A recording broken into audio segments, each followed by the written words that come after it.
এই সন্তান কিভাবে গঠন করবেন এগুলো জানার দরকার আছে না নাই বলেন? তাহলে কিভাবে সন্তান গঠন করবেন এরকম করে আল্লাহ পাক রব্বুল আলামিন মুমিনদেরকে শিখিয়ে দিয়েছেন।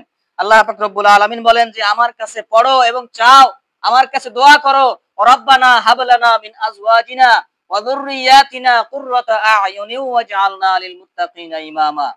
নেপোলিয়নের একটা প্রবাদ আছে, উক্তি আছে যে আমাকে একটি শিক্ষিত মা দাও, ভালো মা দাও, আমি তোমাদেরকে একটি শিক্ষিত সমাজ উপহার দেব। ঠিক কিনা বলেন?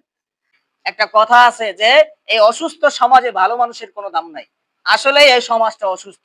একটা প্রবাদ আছে, বাপ ভালো তার বেটা ভালো তাই, মা ভালো তার ঝি, গাই ভালো তার দুধ ভালো রে, দুধ ভালো তার ঘি। কিন্তু মানুষের পেট থেকে বের হলে ওইটা মানুষ হয়ে যায় না, ওটাকে মানুষের মতো মানুষ বানাতে হয়। ঠিক কিনা বলেন? এজন্য অনেকে মুরব্বীরা বলে না যে বাবা তুমি মানুষের মতো মানুষ হও। যুগ জমানা পাল্টে দিতে চায় না অনেকজন, এক মানুষই আনতে পারে জাতির জাগরণ। তেলের খনি, গ্যাসের খনি, পেট্রোলিয়ামের খনি, স্বর্ণের খনি, এগুলোর চাইতেও দামি খনি হলো আমাদের মায়েদের এক একটা পেট। ঠিক কিনা বলেন? মুরব্বীরা বলে যে সন্তান না কান্না করলে মাও দুধ দেয় না। ঠিক কিনা বলেন? আজকে আলোচনার বিষয় হচ্ছে প্যারেন্টিং তথা সন্তান প্রতিপালন বা সন্তান লালন পালনের সঠিক পদ্ধতি সম্পর্কে। আমরা দেখা যায় যে এই আলোচনা অনেক আলেমের কাছেই আমরা পাই না। বেশিরভাগ আলেমের কাছে এই আলোচনা পাওয়া যায় না। হয়তো মা-বাবার হক, মা-বাবার অধিকার সম্পর্কে আলোচনা করে, কিন্তু সন্তানেরও যে একটা অধিকার আছে, সন্তান, সন্ততি, ছেলে-মেয়ে তাদেরও যে একটা হক আছে, এটা সম্পর্কে বেশিরভাগ আলেমরাই আলোচনা করেই না বলতে গেলে চলে। তাহলে আজকে আমাদের আলোচনার বিষয়টা একটা বিকল্পধর্মী আলোচনা। তো আল্লাহ পাক রব্বুল আলামিনের নাজিলকৃত পবিত্র কালামুল্লাহ মাজিদের সূরা আলে ইমরানের ১৪ নম্বর আয়াত আমি তেলাওয়াত করেছি, যেখানে আল্লাহ পাক রব্বুল আলামিন বলেন যে গাড়ি, বাড়ি, নারী, স্থাবর অস্থাবর সম্পত্তি, টাকা পয়সা, ক্ষমতা, সন্তান সন্ততি ইত্যাদির প্রতি মানুষের আকাঙ্ক্ষা, ভালোবাসা, মহাব্বত জীবনভর, তার জীবন থেকে শুরু করে, জন্ম থেকে শুরু করে মরণ অবধি পর্যন্ত তার এগুলোর প্রতি ভালোবাসা থাকবেই থাকবে। ঠিক কিনা বলেন? এগুলোর প্রতি মানুষের ভালোবাসা কমে কোনোদিন? কোনোদিনও কমে না। টাকা পয়সা, অর্থ সম্পদ বলেন, গাড়ি বাড়ি বলেন, নারী, সন্তান সন্ততি, মা বাবা, ক্ষমতা, এগুলোর প্রতি মানুষের ভালোবাসা, মহাব্বত, আকর্ষণ, টান, এগুলো থাকবেই, কোনোদিনও কমে না। ঠিক কিনা বলেন? তাহলে আজকে আমাদের আলোচনার বিষয় হচ্ছে সন্তান সন্ততি। তাহলে আল্লাহ তাআলা এখানে সন্তানদেরকেও একটা বিষয় বলছেন যে এই সন্তানের প্রতিও মা বাবার একটা টান, ভালোবাসা কাজ করে। ঠিক কিনা বলেন? তাহলে এই সন্তান আমরা কিভাবে লালন পালন করলে সন্তানকে পরিপূর্ণভাবে ভালো মানুষ হিসেবে গঠন করা যায়, এ বিষয় নিয়ে আজকে আমরা কিছু কথা শুনবো ইনশাআল্লাহ। আল্লাহ তাআলা আমাদেরকে যতটুকু তৌফিক দান করেন। তো এই সন্তান সন্ততি কার দান বলেন? আল্লাহ তাআলার দান। এটা কিন্তু মানুষ ইচ্ছে করলেই হাসিল করতে পারে না, পারে? পারে না। তাহলে এই সন্তানের জন্য অনেক মানুষ দেখা যায় যে মাজারে মানত করে। ঠিক কিনা বলেন? সন্তান হয় না, তারপরে শেষমেশ দেখা যায় যে মাজারে যায়। তাহলে এর পিছনে আরেকটা রহস্য আছে, একটা কারণ আছে। সেটা হলো সন্তানদেরকে উপযুক্ত বয়সে, অর্থাৎ সাবালক সাবালিকা হওয়ার পরে সাথেই বিয়ে দেয় না। দেরি করে বিয়ে দেয়। ক্যারিয়ার, তার সফলতা, তার জীবনের সাকসেস, এগুলো করতে করতে দেখা যায় যে বয়স পেরিয়ে বুড়ার কাছাকাছি হয়ে যায়, বৃদ্ধ বয়সে উপনীত হয়ে যায়। এই টাইমে বিয়ে দেয়। তখন তো আর তার ব্যাটারিতে কাজ করে না। ঠিক কিনা বলেন? তখন আর আল্লাহ তাআলা যখন তাকে সুযোগ দিয়েছিল সুযোগ গ্রহণ করে নাই। যখন সুযোগ আল্লাহ তাআলা ছিনিয়ে নিতেছে তখন যাইয়া আল্লাহর দরবারে ধর্ণা দেয়। তখন কি আর পাওয়া যায়? সরকারি সম্পত্তি বা সরকারি রিলিফের মাল বলেন দিতেছে।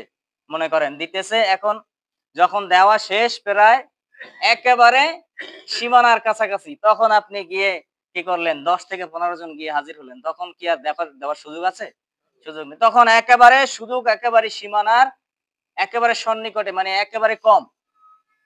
তখন পাওয়ার আশা করা একেবারেই কি? কম। তাহলে যখন আল্লাহ তাআলা আপনাকে উপযুক্ত করলেন, আপনাকে সাবালক করলেন, সাবালিকা করলেন, তখন আপনি বিয়ে করলেন না, তখন আপনার সন্তানকে বিয়ে করালেন না। একজন ডাক্তার, বাংলাদেশের একজন ডাক্তার, তিনি একটা কথা বলছিলেন যে সন্তানরা যখন উপযুক্ত হয় অর্থাৎ সাবালক সাবালিকা হয়, বিশেষ করে মেয়েদের ব্যাপারে উনি বলছিলেন কথাটা, যে মেয়েরা যখন সাবালিকা হয়, যখন তাদের পিরিয়ড শুরু হয়, তাদের ঋতুস্রাব শুরু হয়, আপনারা বুঝবেন, তাহলে তখন থেকেই একটা মেয়ে সন্তান জন্মদানের জন্য, গর্ভধারণের জন্য উপযুক্ত হয়ে যায়। আর আমরা কি করি? আরো 15 বছর 20 বছর লেট করো, পড়াশোনা করো, ক্যারিয়ার করো, সফলতা অর্জন করো, চাকরি করো, বড় মাপের ইনকাম করো, এরপরে তোমার বিয়ে হবে। ঠিক কিনা বলেন? আমরা করি কিনা?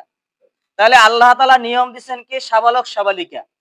আল্লাহর নিয়মের বাহিরে গিয়ে আমরা নিজেরা নিয়ম তৈরি করছি, যার জন্য দেখা যায় যে এমন একটা সময় সন্তানদেরকে বিয়ে দেই, তখন বিয়ে করে এনে ঘরের আলমারির মধ্যে, সুকেসের মধ্যে শো পিস হিসেবে সাজিয়ে রাখা ছাড়া আর কোনো কাজ থাকে না। ঠিক কিনা বলেন? তখন এই জন্য সন্তান হয় না। শেষমেশ কি করে? বাবার দরবারে যায়, মাজারে যায়, মাজারে গিয়ে মানত করে। মাজার কি? ওই মাজারে যে শুয়ে আছে সেই তো অসহায়, সেই তো আল্লাহর কাছে অসহায়। সে সন্তান দেওয়ার মালিক, সে সন্তান দেওয়ার ক্ষমতা রাখে? রাখে না। তাহলে জন্য সন্তান দেওয়ার মালিক কে? আল্লাহ সুবহানাহু ওয়া তাআলা। তাহলে আমরা চাইবো কার কাছে বলেন? সন্তান যদি না হয় আমরা কার কাছে চাইবো? আল্লাহর কাছে। আর সন্তান যখন হইবে তখন আপনি ব্যবস্থা করেন, তাহলে সন্তান হবে। তখন আপনি চেষ্টা করেন, তাহলে সন্তান হবে। সন্তান হওয়ার সুযোগ হারাইয়া ফেললে এরপরে যদি সন্তান চাইয়া কান্নাকাটি করে আপনি মাথাও ফাটাই ফেলেন, তখন কি সন্তান আসবে? আসবে না। এজন্য চেষ্টা আগে, এরপরে আল্লাহর রহমত পরে। আগে চেষ্টা করতে হবে। গাছ না লাগাই আপনি যদি কান্না করেন, আপনার কি গাছের ফল আপনি খাইতে পারবেন? পারবেন না। তাহলে জন্য মাজারে না গিয়ে আল্লাহর কাছে চাইতে হবে। কার কাছে? আল্লাহর কাছে। আচ্ছা, অনেক মানুষ মনে করে যে মাজারে না গেলে বোধহয় মনে হয় সন্তান হয় না। আচ্ছা, গরু বছরে কয়টা সন্তান দেয় বলেন তো? কয়টা বাচ্চা দেয়? একটা করে দেয় না? ছাগল কয়টা করে দেয়? 3টা 4টা 5টা। ঠিক কিনা বলেন? কুকুর কয়টা দেয়? কুকুর তো বছরে 10 থেকে 12টা বাচ্চা প্রসব করে, জন্ম দেয়। ঠিক কিনা বলেন? তাহলে এই কুকুর, এই গরু, ছাগল তারা কোন মাজারে গিয়ে মান্নত করছিল যে তাদের এত বেশি বেশি সন্তান হয়েছে? তাহলে আমাদের কেন মাজারে যাওয়া লাগবে? মাজারের চাইতেও বড় মাজার, বড় জায়গা, বড় খাজানার জায়গা, সেটা হলো আল্লাহ তাআলার দরবারে। ঠিক কিনা বলেন? তাহলে মাজারে তো কিচ্ছু নাই, সেখানে একটা মরা লাশ ছাড়া আর কিচ্ছু নাই। ওই মরা লাশটা হয়তো পচে গলে মাটির সাথে মিশেও যেতে পারে। আর যদি প্রকৃত আল্লাহর বান্দা হয়ে থাকে, তাহলে তার লাশ আল্লাহ তাআলা হেফাজত করতে পারেন, সেটা আল্লাহর ইচ্ছা। কিন্তু ওই মরা লাশ যদি অক্ষত থাকে, তারপরেও তার দেওয়ার কোনো ক্ষমতা নাই। দেওয়ার ক্ষমতা কার? একমাত্র আল্লাহ সুবহানাহু ওয়া তাআলা। তাহলে এজন্য আমরা চাইতে হলে কার কাছে চাইবো? আল্লাহ তাআলার কাছে চাইতে হবে। তাহলে আল্লাহ পাক রব্বুল আলামিন এক আয়াতে এই সন্তান সন্ততিদেরকে কি বলেছেন জানেন? যে জিনাতুল হায়াতিদ দুনিয়া, অর্থাৎ দুনিয়ার জীবনের সৌন্দর্য, দুনিয়ার জীবনের সম্পদ, দুনিয়ার জীবনের চোখ আকৃষ্টকারী, চক্ষু শীতলকারী, হৃদয় শীতলকারিণী। তাহলে এই সন্তানদেরকে আল্লাহ পাক রব্বুল আলামিন পবিত্র কোরআনের মধ্যে কি বলছেন? যে চক্ষু শীতলকারী, দুনিয়ার সৌন্দর্য, জিনাতুল হায়াতিদ দুনিয়া। এই ছোট্ট ছোট্ট সোনামণিরা, বাচ্চা কাচ্চারা, এরা যদি না থাকতো তাহলে ভালো লাগতো আমাদের বলেন? তাহলে আমরা কি বয়স্করা কি আমরা দুষ্টামি করতাম নাকি? হ্যাঁ? দুষ্টামি করার জন্য বাচ্চারাই হয়েছে। ঠিক কিনা বলেন? আমরাও যখন ছোট ছিলাম তখন আমরাও এরকম দুষ্টামি করছি, হয়তো এর থেকেও বেশি কেউ করছে। ঠিক কিনা বলেন? তাহলে এই জন্য অনেক সময় আমরা দেখা যায় যে ছোট ছোট বাচ্চারা দুষ্টামি করলে আমরা রেগে যাই, একেবারে গুসা করি। এত রাগ করার, গুসা করার তো কিছু নাই। বাচ্চারা দুষ্টামি করবে, দুষ্টামি বাচ্চারা না করলে কি আপনি আমি করব? তাহলে এই জন্য আল্লাহ পাক রব্বুল আলামিন এই সন্তানদেরকে বলেছেন কি? দুনিয়ার জীবনের সৌন্দর্য। তাহলে এই সন্তানরা যদি না থাকতো, ছোট ছোট কচি কাঁচা সোনামণিরা যদি না থাকতো, তাহলে দেখা যেত যে স্বামী স্ত্রীর ভালোবাসা কয় বছর পরে শেষ। ঠিক কিনা বলেন? রং ভরা যৌবন জং ধরে শেষ। কয়েক বছর পরে এই সৌন্দর্য, স্বামীর এই চেহারার সৌন্দর্য, স্ত্রীর সৌন্দর্য আর থাকে না। থাকে? একটা দুইটা সন্তান হইলে পরে এরপরে চেহারার সৌন্দর্য ভাঙল ধরে। ঠিক কিনা বলেন?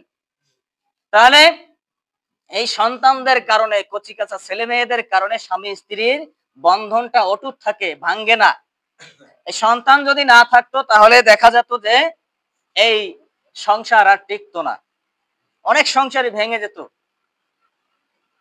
বর্তমান সময়ে আমরা দেখি যে অনেক সংসারের মধ্যে ঝামেলা বাজে, বিভিন্ন সমস্যা তৈরি হয়। তাহলে ওই সমস্যা তৈরি হলেও মুরব্বী যারা থাকে, যারা বিচারক থাকে, তারা পরামর্শ দেয়, দেখো তোমার সন্তানের দিকে তাকিয়ে হলেও তুমি সংসারটাকে কি করো, টিকিয়ে রাখো, ঠিক কিনা বলেন? এই পরামর্শ দেয় কিনা? তাহলে সন্তানদের কারণে আমাদের সংসারগুলো টিকে থাকে। তাহলে আল্লাহ পাক রব্বুল আলামিন বলেন যে এই সন্তানরা হলো দুনিয়ার জীবনের সৌন্দর্য। সন্তানরা আমাদের সংসার টিকিয়ে রাখে, আমাদেরকে আব্বু আম্মু বলে, আমাদের কাছে শুনতে ভালো লাগে, ঠিক কিনা বলেন? এরপরে আল্লাহ পাক রব্বুল আলামিন আরেক আয়াতের মধ্যে বলেন, ইন্নামা আমওয়ালুকুম ফিতনা। এই সন্তানরা হলো তোমাদের জন্য পরীক্ষা। এই সন্তানরা কি? পরীক্ষা। এই সন্তানের খাবার জোটানোর জন্য, খাবারের ব্যবস্থা করতে গিয়ে অনেক বাবা, অনেক মা অনেক ফিতনার মধ্যে পড়ে যায়, অনেক পরীক্ষার মধ্যে পড়ে যায়, অনেক ঝামেলার মধ্যে পড়ে, ঠিক কিনা বলেন? বাবা ইনকাম করতে গিয়ে অনেক সন্তানের প্রয়োজন পূরণ করতে গিয়ে অনেক সময় চুরি করে। এই যেসব বাবারা চুরি করে, ডাকাতি করে, তারা কেন করে বলতে পারেন? তারা এই সন্তানের জন্য, স্ত্রী পরিবারের মুখে হাসি ফোটানোর জন্যই তারা এই ডাকাতি করে, চুরি করে, বেশি ইনকাম করার চেষ্টা করে, কলমের খোসা দিয়ে মশা বের করে আনার চেষ্টা করে, বড় বড় মশা ইনকাম করার চেষ্টা করে, ঠিক কিনা বলেন? নাকি ভুল বললাম?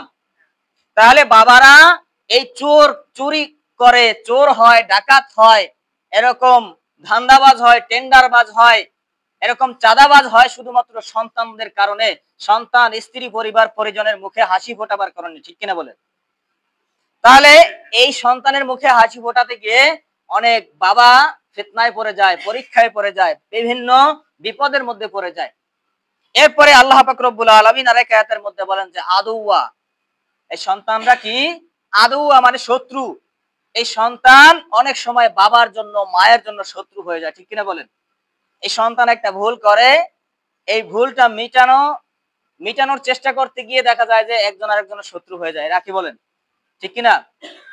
সন্তান একজনের সাথে মারামারি দিছে, কটু কথা বলছে, গালিগালাজ করছে, বাজাবাজি দিছে, এই মীমাংসা করতে গিয়ে বাবা মা শত্রু হয়ে যায় আরেকজনের, নিজের আপনজনদের কাছে শত্রু হয়ে যায়, ঠিক কিনা? তাহলে শুধু দুনিয়ার জীবনে তো শত্রু হয়, এই বাবার কারণে সন্তান, সন্তানের কারণে বাবাও অনেক সময় কিয়ামতের দিন জাহান্নামে চলে যাবে, নাউযুবিল্লাহ। এই সন্তানের কারণে বাবা জাহান্নামে চলে যাবে। কেন? এই সন্তানকে যদি দিন না শিখায়, সন্তানকে যদি নামাজের দাওয়াত না দেয়, এই সন্তান কিয়ামতের দিন বাবাকে ঘাড় ধরে জাহান্নামের মধ্যে ফেলে দিবে, নাউযুবিল্লাহ। আবার এই বাবার কারণে অনেক সন্তান জাহান্নামে চলে যাবে। তাহলে এই কিয়ামতের দিন বড্ড কঠিন, ভয়াবহ অবস্থা হবে।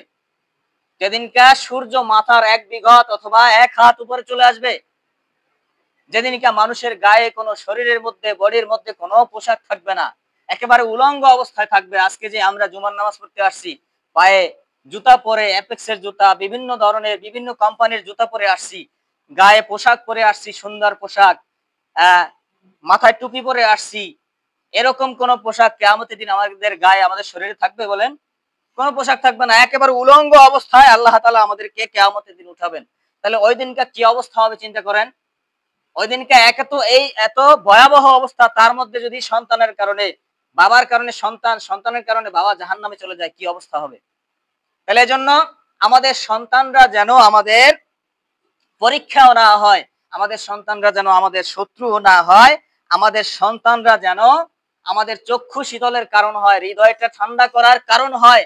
এই জন্য এই সন্তান কিভাবে গঠন করবেন এগুলো জানার দরকার আছে না নাই বলেন? তাহলে কিভাবে সন্তান গঠন করবেন, এরকম করে আল্লাহ পাক রব্বুল আলামিন মুমিনদেরকে শিখিয়ে দিয়েছেন। আল্লাহ পাক রব্বুল আলামিন বলেন যে আমার কাছে পড়ো এবং চাও, আমার কাছে দোয়া করো, রব্বানা হাব লানা মিন আজওয়াজিনা ওয়া যুররিয়াতিনা কুররাতা আ'য়ুনি ওয়াজআলনা লিল মুত্তাকিনা ইমামা।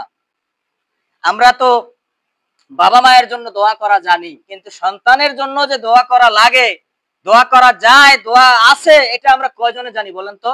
বাবা মায়ের জন্য তো জানি, রব্বির হামহুমা কামা রাব্বায়ানি সগীরা। আল্লাহ আমার মা বাবা ছোটবেলায়, শৈশবে আমাকে যেইভাবে লালন পালন করছে, আদর যত্ন, মায়া মমতা স্নেহ দিয়ে, আমার মা বাবাকে যদি জীবিত থাকে তাদেরকে খেয়াল রাখেন, যদি মৃত হয়, যদি মারা যেয়ে থাকে তাদেরকে আপনি ওইভাবে লালন পালন করিয়েন। তাহলে মা বাবার জন্য দোয়া আছে, কিন্তু সন্তানের জন্য দোয়া আছে কিনা এটা আমরা অনেক মা বাবারাই জানি না, ঠিক কিনা বলেন? তাহলে সন্তানেরও একটা হক আছে নাকি? মা বাবার হক আছে, সন্তানের হক নাই? স্বামীর হক আছে, স্ত্রীর হক নাই? প্রত্যেকের হক প্রত্যেকের কাছে আছে। তাহলে জন্য আল্লাহ পাক রব্বুল আলামিন আমাদেরকে শিখিয়ে দিয়েছেন যে সূরাতুল ফুরকানের ৭৪ নম্বর আয়াতে এই দোয়া যেটা পড়লাম, এই দোয়াটার অর্থ হলো যে হে আল্লাহ, আমাদেরকে এমন স্ত্রী দান করেন, এমন সন্তান দান করেন, যে সন্তানের দিকে তাকালে, তার মুখখানার দিকে তাকালে, তার কার্যক্রম দেখলে, তার আচার আচরণ দেখলে আমাদের হৃদয়টা জুড়িয়ে যায়। সুবহানাল্লাহ, সুবহানাল্লাহ। এরকম সন্তান আল্লাহর কাছে চাইতে হয়, ঠিক কিনা বলেন? না চাইলে পাওয়া যায়? পাওয়া যায় না। কিছু কিছু জিনিস আল্লাহ তাআলা এমনি এমনি দিয়ে দেয়, আবার কিছু কিছু জিনিস আল্লাহর কাছে চেয়ে নিতে হয়। সেটা কিরকম? ওই যে অনেক মুরব্বীরা বলে যে সন্তান না কান্না করলে মাও দুধ দেয় না, ঠিক কিনা বলেন? তাহলে এই জন্য আল্লাহ তাআলা যদি না দেয়, তাহলে ওইটা চেয়ে নিতে হয় আল্লাহর কাছ থেকে, প্রার্থনা করতে হয়, দোয়া করতে হয়, আল্লাহর কাছে কামনা করতে হয়, আল্লাহর কাছে নিজেকে সঁপে দিতে হয়, ব্যক্ত করতে হয় মনের আশা আকাঙ্ক্ষা গুলোকে, তাহলেই আল্লাহ তাআলা দিয়ে দেয়, ঠিক কিনা বলেন? তাহলে আল্লাহর কাছে এই দোয়া বেশি বেশি আমরা করতে রাজি আছি না নাই বলেন? আল্লাহর কাছে এই দোয়াটা বেশি বেশি করতে হবে। তাহলে আল্লাহ পাক রব্বুল আলামিন আমাদেরকে কি করবেন? এই উত্তম সন্তান দিবেন, যে সন্তানের দিকে তাকালে, আচার আচরণ দেখলে হৃদয়টা জুড়িয়ে যাবে। হৃদয়টা জুড়িয়ে দিবে কে? আল্লাহ সুবহানাহু ওয়া তাআলা। দেখেন, এই যে সন্তান সন্ততি দুনিয়ায় আসলেই কি তারা মানুষ হয়ে যায় বলেন? আসলে মানুষ হয়ে যায় না। যদিও আমাদের সন্তান সন্ততি আমাদের মতোই দেখতে, কিন্তু আমরা মনে করি তারাও মানুষ। কিন্তু একটা বিষয় খেয়াল রাখবেন যে গরুর পেট থেকে বের হইলে সেটা কিন্তু গরু হয়ে যায়। সেই গরুটাকে কেউ কোনোদিন বলে না যে তুমি গরুর মতো গরু হও, এটা বলছে কেউ? কেউ বলছে? বলে নাই। মুরগির পেট থেকে বের হলে সেটা মুরগি হয়ে যায়, কখনো কেউ বলে নাই যে তুমি মুরগির মতো মুরগি হও। ছাগলের পেট থেকে বের হলে ছাগল হয়ে যায়, ওইটাকে কেউ বলে নাই তুমি ছাগলের মতো ছাগল হও। কিন্তু মানুষের পেট থেকে বের হলে ওইটা মানুষ হয়ে যায় না, ওইটাকে মানুষের মতো মানুষ বানাতে হয়, ঠিক কিনা বলেন? এজন্য অনেকে মুরব্বীরা বলে না যে বাবা তুমি মানুষের মতো মানুষ হও, আমার ছাত্র তুমি মানুষের মতো মানুষ হও।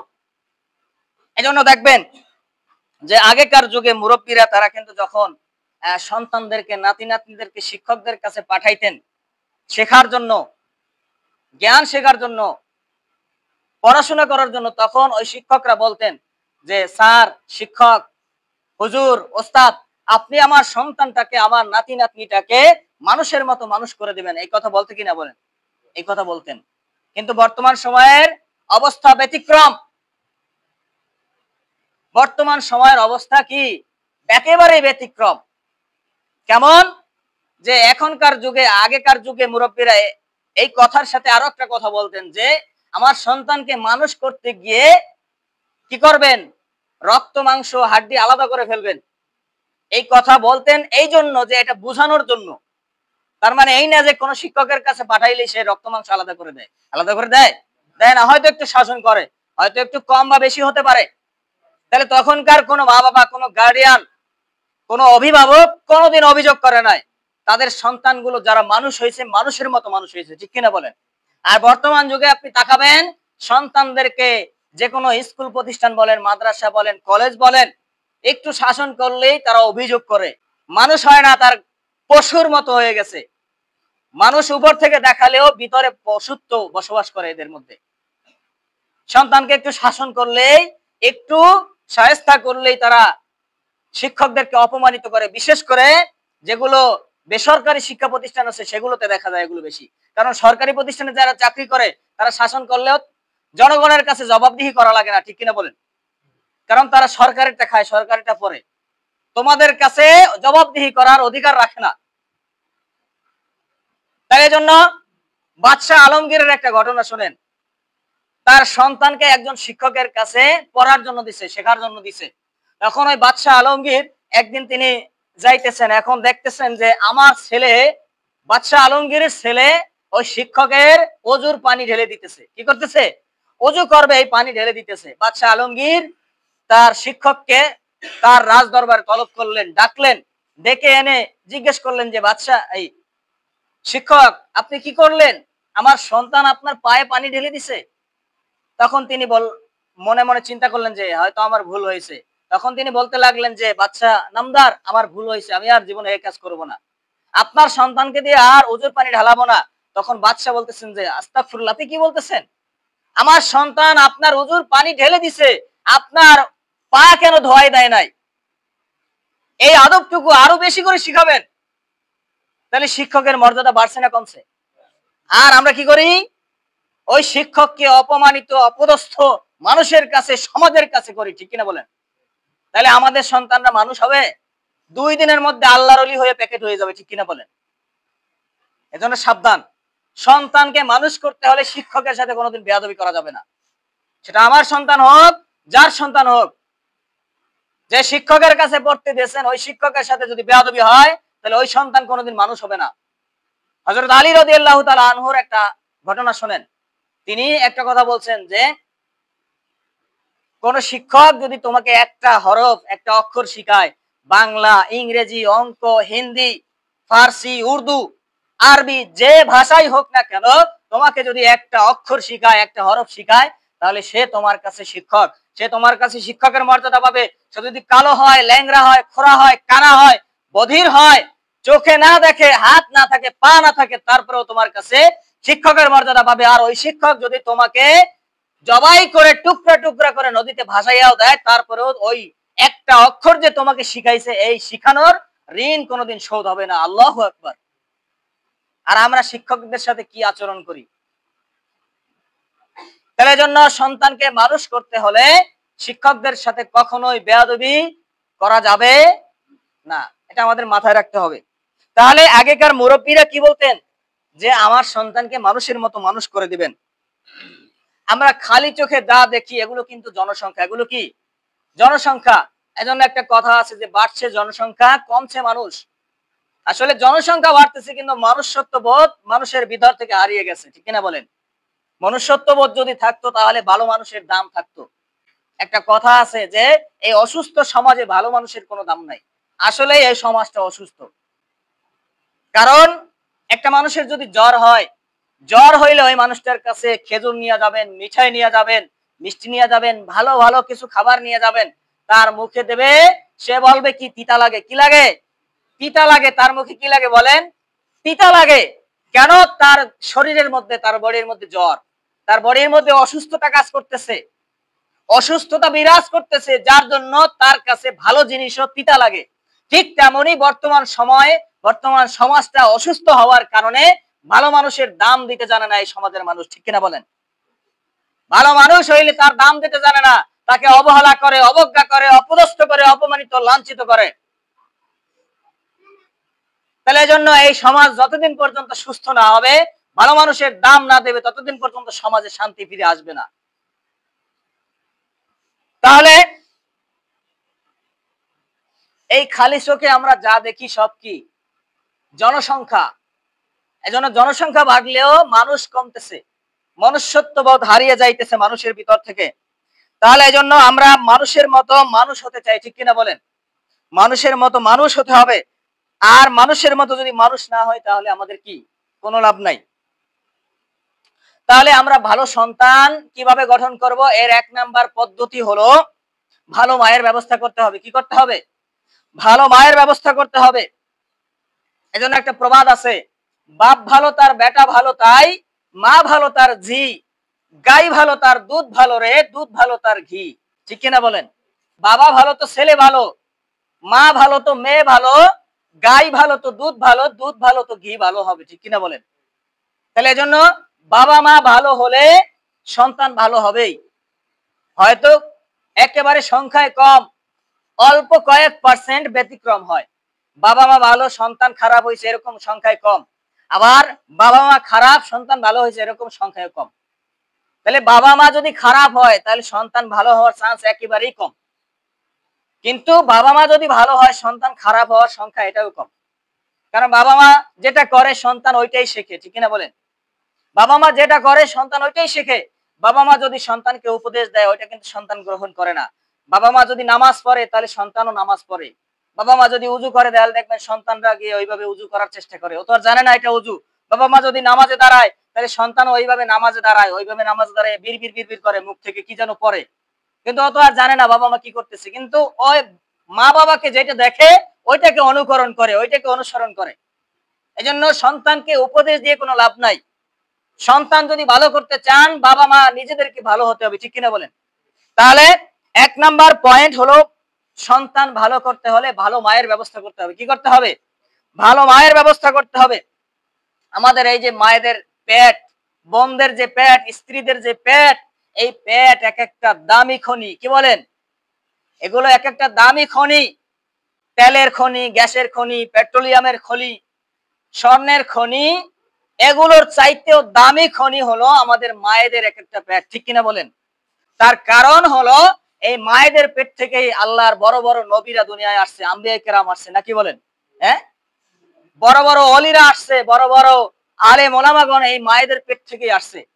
ঠিক তেমনি এই মায়েদের পেট থেকে যেমন নবীরা আসছে, অলিরা আসছে, এই মায়েদের পেট থেকে বড় বড় চাঁদাবাজ, টেন্ডারবাজ, বড় বড় চোর, ডাকাত, ছিনতাইকারী, ধর্ষণকারী, এরকম খারাপ লোকগুলো এই মায়েদের পেট থেকে আসছে। ঠিক কিনা বলেন? নাকি ভুল বললাম? তাহলে মায়েদের পেট থেকে ভালো মানুষও আসছে, খারাপ মানুষও আসছে। তাহলে এর জন্য ডিসিশন আপনার, সিদ্ধান্ত আপনার নিতে হবে। এই মায়েদের, এই বোনদের, স্ত্রীদেরকে আপনি কিভাবে যত্ন করবেন। তাদের যদি ভালোভাবে যত্ন করতে পারেন, উত্তম ভাবে ইসলামিক কৃষ্টি কালচার শিখাইয়া ইসলামিক নিয়ম নীতির মধ্যে যদি লালন করতে পারেন, তাদেরকে সুন্দর করে লালন করতে পারেন, পরিচর্যা করতে পারেন, তাহলে এই মায়েদের পেট থেকে এখনো এই যুগেও বড় বড় আল্লাহর ওলি আসার সম্ভাবনা আছে না নাই বলেন? আর যদি তাদেরকে যত্ন না করেন, ওই চোর বাটপার দেখে তাদের সাথে বিয়ে দেন, তাদের সাথে সম্পর্ক রাখেন, এই মায়েরা বোনরা যদি উলঙ্গ হয়ে রাস্তায় এমন পোশাক পরবে, যে পোশাক পরলে পরা আর না পরা সমান, যে পোশাক পরলে ভিতর থেকে হুড়দের মতো সব দেখা যায়, মশারির মতো পোশাক পরে, আছে না নাই সমাজের মধ্যে? তাহলে এরকম পোশাক পরাইবেন, বেপরদায় রাখবেন, এমন লোকের সাথে বিয়ে দিবেন যে জীবনে নামাজ পড়ে না, চোর বাটপার, গাঞ্জা খায়, মদ খায়, জুয়া খেলে, তাদের সাথে বিয়ে দিবেন টাকার কারণে। কিসের কারণে? টাকা দেখে। মানুষ কিনা এটা দেখবেন না। যখন সেচাগুতে খাইয়া, যখন অত্যাচারিত হইয়া শরীরের মধ্যে বিভিন্ন জায়গায় দাগ পড়ে যাবে, তখন আপনি চিন্তা করবেন বালিশের সাথে মাথা লাগাইয়া যে আসলেই ঠিক ভালো মানুষ দেখে বিয়ে দেওয়া উচিত। হ্যাঁ, শেষমেশ যখন সময় শেষ, সময় আর নাই, এখন ওই মাইয়া আরেক জায়গায় ভালো জায়গায় বিয়ে দিতে পারবে? পারবে না। তাহলে শেষ সময় যাইয়া চিন্তা করে, তখন বুঝ আসে। এই বুঝে কি আর কাজ হয় বলেন? তাহলে জন্য সময় থাকতে সময়ের মূল্য বোঝা উচিত। আমি একটা কথা মাঝে মধ্যে বলি যে সময়ের 1 ফুট আর অসময়ের 10 ফুট, ঠিক কিনা বলেন? তাহলে জন্য সময় মতো বোঝা উচিত। সময় গেলে ফুরাইয়া তখন আর বুঝলে কাজ হয় না। তাহলে জন্য এই মেয়েদেরকে বিয়ে দেওয়ার জন্য আপনি ভালো পাত্র খোঁজেন। মানুষ কিনা এটা দেখেন, যদি ইনকাম নাও থাকে সে একদিন ইনকাম করতে পারবে, যদি বাদাম বিক্রি করেও খায় তারপরেও সে মানুষ কিনা এটা দেখবেন। কিন্তু আমরা দেখি কি টাকা আছে কিনা, চোর বাটপার কাল্লা কাল্লে চোরাও যদি হয়, তার কাছে বিয়ে দিতে আমরা দ্বিধাবোধ করি না, যদি টাকা থাকে। ঠিক কিনা বলেন? এই মাল থাকলে হইছে। এই হলো আমাদের বিবেক, বিবেকের মধ্যে পচন ধরছে, মরিচা ধরে গেছে, ঘুনে ধরছে, যার জন্য আমাদের এই অবস্থা। আর এই জন্য মানুষ অশান্তিতে থাকে। দেখেন না, প্রত্যেকটা পরিবারের মধ্যে অশান্তি। এই শান্তি কেন আসবে? কেমনে আসবে? আপনি তো শান্তির কাজ করেন না। তাহলে যে কথা বলতেছিলাম যে এই মায়েদেরকে, বোনদেরকে যদি আপনি পরিচর্যা করতে পারেন, তাহলে এই মায়েদের পেট থেকে বড় বড় আল্লাহর ওলিরা এই যুগে আসাও সম্ভব। তাহলে সিদ্ধান্ত আমাদের নিতে হবে। এজন্য আমরা যখন বিয়ে করব, যুবক ভাইরা যখন বিয়ে করবে, তখন তাদের এই জিনিসটা ভাবা উচিত যে আমি শুধুমাত্র আমার জীবন সঙ্গিনীকে বেছে নিতেছি না, বাছাই করতেছি না, আমার ভবিষ্যৎ প্রজন্ম, আমার ভবিষ্যৎ প্রজন্ম এই বউয়ের পেট দিয়ে আসবে। ঠিক কিনা বলেন? এই নারীর পেট দিয়েই আমার সন্তানরা আসবে, আগমন করবে দুনিয়ায়। তাহলে এই আমি আমার স্ত্রী বাছাই করতেছি না, আমার ভবিষ্যৎ প্রজন্ম, আগাম প্রজন্ম, আমার সন্তানের মাও বাছাই করতেছি। ঠিক কিনা বলেন? তাহলে এজন্য এই যুবকদেরকে আমার একটা উপদেশ, যে তারা যদি বিয়ে করতে যায় তখন তাদের এই জিনিসটা ভাবা উচিত, এই জিনিসটা খেয়াল রাখা উচিত, যাচাই বাছাই জাস্টিফাই করা উচিত যে এই মেয়েটা সুন্দরী হওয়ার চাইতেও সবচাইতে দিনদার হওয়া বেশি জরুরি। ঠিক কিনা বলেন? আর আমরা মনে করতে পারি যে প্যাকেট, একেবারে কালা বোরকা পরলেই প্যাকেট, সে দিনদার। আসলে না, অনেক পর্দার মধ্যে অনেক খারাপ কিছু ঘটে। তাহলে এজন্য যে খারাপ পরিবেশের থেকে ভালো হয় সে হলো সবচেয়ে ভালো, আর যে ভালো পরিবেশের থেকে খারাপ হয় সে হলো সবচেয়ে খারাপ। ঠিক কিনা বলেন? কারণ সে ভালো পরিবেশ পাইয়াও ভালো হইতে পারে না, তার মানে খারাপ পরিবেশে গেলে আরো খারাপ হইবে। আর যে খারাপ পরিবেশ পেয়ে ভালোভাবে চলতেছে, চলার চেষ্টা করতেছে, সে যদি ভালো পরিবেশ পায়, তাকে যদি ভালো পরিবেশ দিতে পারেন, সে আরো ভালো হবে, আল্লাহর ওলিতে পরিণত হয়ে যাবে। ঠিক কিনা বলেন? তাহলে জন্য যুবকদের জন্য উপদেশ হলো তারা যেন বিয়ের জন্য দিনদার পাত্রী খোঁজে। দিনদার পাত্রী যদি খোঁজে তাহলে দেখবেন যে প্রত্যেক যুবকরা যদি বিয়ের জন্য দিনদার পাত্রী খোঁজে, ভালো মেয়ে খোঁজে, ইসলামিক কৃষ্টি কালচারে বড় হয়েছে বা আদব আখলাক ভালো আছে, নম্র ভদ্র আছে, এরকম মেয়ে যদি খোঁজে তাহলে দেখবেন যে প্রত্যেকটা মেয়ে মডার্ন এগুলো বাদ দিয়ে, আধুনিকতা বাদ দিয়ে তারা ইসলামিক কৃষ্টি কালচার গ্রহণ করবে। ঠিক কিনা বলেন? তাহলে জন্য প্রত্যেকটা যুবকরাই পারে সমাজটা পরিবর্তন করে দিতে। প্রত্যেকটা সময়ে এই পৃথিবীর মধ্যে যত জাগরণ হয়েছে, যত বিপ্লব হয়েছে, এই যুবকরাই বিপ্লবের মধ্যে সামিল ছিল। ঠিক কিনা বলেন? এই যুবকরাই পারে সমাজকে পরিবর্তন করে দিতে। এজন্য একটা কথা আছে যে যুগ জমানা পাল্টে দিতে চায় না অনেকজন, এক মানুষই আনতে পারে জাতির জাগরণ। তাহলে আপনি একা দাঁড়িয়ে যান, আপনার পিছনে আরো দাঁড়াবে। আপনি যদি না দাঁড়ান, পিছন থেকে আর কেউ দাঁড়াবে না। ঠিক কিনা বলেন? আপনি দাঁড়াবেন, আপনার পিছনে আরো একজন দাঁড়াবে, এরপর আপনার দেখা দেখি আরো দুইজন দাঁড়াবে। এরকম করে করে আপনি একটা দলে দলভুক্ত হয়ে যাবেন। এরপর সমাজ পরিবর্তন করতে খুবই সহজ হবে। ঠিক কিনা বলেন? তাহলে এজন্য যুবকদের জন্য আমার উপদেশ হলো তারা যখন বিয়ে করতে যাবে তখন তারা কি করবে? ভালো পাত্রী খুঁজবে, দিনদার পাত্রী। আর দিনদার পাত্রী কিভাবে বুঝবে? ওই পাত্রীর মধ্যে আল্লাহর ভয় আছে কিনা, সে নামাজ রোজা করে কিনা। পর্দা এটা টিনের আলকাতরার মধ্যেও পর্দা করা থাকে। ঠিক কিনা বলেন?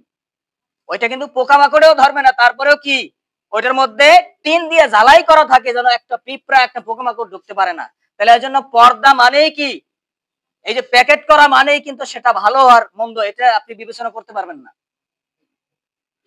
এজন্য বেশিরভাগ সময় আগেকার মুরব্বীরা দেখতো যে একটা গরু কিনতে গেলে, গরুর বাছুর কিনতে গেলে ওই বাছুরের মা গরুটা কত পরিমাণে দুধ দেয়, দুধ দোহানের সময় লাথি মারে কিনা, এগুলো তারা যাচাই করতো। তাহলে এর থেকে মুরব্বীরা একটা কথা বলতেন যে মেয়ে দেখতে গেলে মেয়ের মা, মেয়ের নানা বাড়ি কেমন, এগুলো যাচাই করো। ঠিক কিনা বলেন? তাহলে মেয়ের মা যদি ভালো হয়, বেশিরভাগ সময় মেয়ে ভালো হবে, এটা নিশ্চিত, 99% ভালো হবে। আর মেয়ের মা যদি পরকিয়া করে আরেকজনের সাথে ভেগে যায়, তাহলে ওই মেয়েরও ওইরকম হওয়ার সম্ভাবনা আছে, এর থেকেও বেশি খারাপ হতে পারে। তাহলে জন্য মেয়ে বিয়ে করার আগে সাবধান। এজন্য নেপোলিয়নের একটা প্রবাদ আছে, উক্তি আছে যে আমাকে একটি শিক্ষিত মা দাও, ভালো মা দাও, আমি তোমাদেরকে একটি শিক্ষিত সমাজ উপহার দেবো। ঠিক কিনা বলেন? তাহলে ভালো মা তো ভালো সন্তান। ঠিক কিনা বলেন? ভালো মায়ের ব্যবস্থা করবেন, সন্তান ভালো হবে।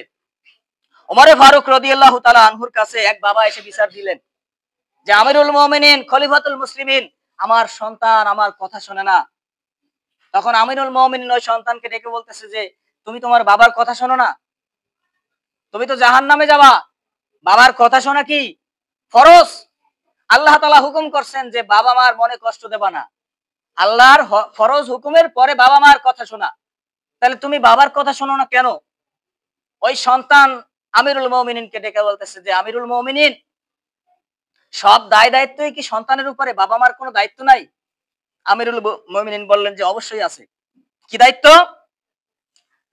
একজন সন্তানের জন্য তার বাবার দায়িত্ব হলো সর্বপ্রথম তার জন্য ভালো মায়ের ব্যবস্থা করবে। কি করবে? ভালো মায়ের ব্যবস্থা করবে। 2 নাম্বার দায়িত্ব হলো তাকে একটা ভালো নাম রাখবে, তার জন্য ভালো একটা নাম রাখবে। 3 নাম্বার দায়িত্ব হলো তাকে কোরআন, আল্লাহ তাআলার কিতাবের কিছুটা হইলেও শিখাবে। তখন ওই সন্তান বলতেছে যে আমিরুল মুমিনিন, আমার বাবাই 3টার একটাও করে নাই। কি করে নাই? 3টার একটাও করে নাই। আমার জন্য ভালো একজন মায়ের ব্যবস্থা করে নাই। আমার মা ছিল একজন নর্তকী, ডান্সার, একেবারে নিকৃষ্ট লেভেলের ছিল আমার মা। আমার মায়ের ব্যবস্থা করেছে, তাকে বিয়ে করে এনে আমার মা হিসেবে মানাই দিছে। তাহলে আমার জন্য ভালো মায়ের ব্যবস্থা করে নাই, সে ভালো একজন স্ত্রীকে বিয়ে করে নাই।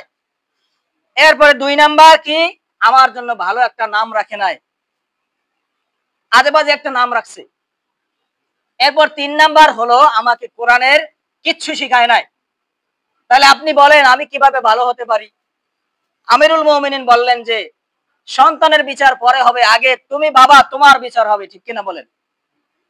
তাহলে জন্য বাবা মা যারা আছি আমরা সন্তানের হক গুলো ঠিকঠাক মতো আদায় করেন। অনেক বাবা মা বলে যে আমার সন্তান কথা শোনে না, আমার ছেলেটা কথা শোনে না, অমুকের সাথে চলে, তমুকের সাথে চলে, যার সাথে নিষেধ করি তার সাথে চলে, আমার মেয়েটা কথা শোনে না, পর্দা করে না, টিভি দেখে। অনেকে বলে কি বলে না? তাহলে এই বাবা মা যদি সন্তান জন্ম হওয়ার পর থেকে প্রত্যেকটা হক সন্তানের অধিকারগুলো ঠিক ভাবে আদায় করত, তাহলে এই সন্তান গ্যারান্টি দেওয়া যায় যে 90% হইলেও সন্তান বাধ্যগত হইতো। কিন্তু সন্তানের হক আদায় করে না, ঠিকঠাক মতো সন্তান জন্ম হইলে দুধ খাওয়ায় না, সন্তানের যে হক আছে এগুলো পালন করে না, আর সন্তান বড় হইলে বোঝে যে আমি কি যেন একটা হাসিল করে ফেলাইছি, মনে হয় যেন এভারেস্ট জয় করে ফেলাইছি। সন্তান জন্ম দিলেই মা বাবা হওয়া যায় না।